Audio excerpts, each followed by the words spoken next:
Hi folks, Matt Easton here, Schola Gladiatoria. So a very simple point, this is part of my short video series. Medieval weapons were mostly purchased by their users. Soldiers in medieval Europe, generally speaking, were not provided by weapons by their governments, or generally speaking even by their lords or whoever they were serving. There are exceptions to that.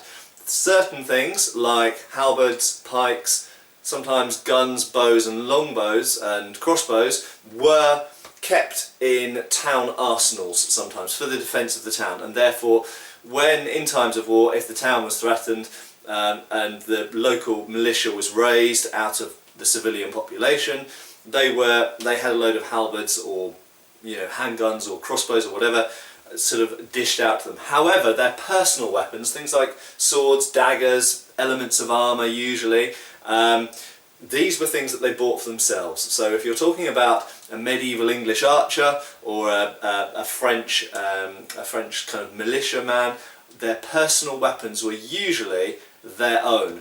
And this is very much tied into the idea of professional soldiers. So when we start to get professional armies being widespread and kind of normal in the 17th century, that's when we start to see equipment being provided for those soldiers by governments or great nobility or kings or whatever. Okay, so there we go. Medieval weapons, for the most part, owned and bought by the people who used them. Cheers folks! Thank you for watching. Please subscribe and feel free to follow us on Facebook.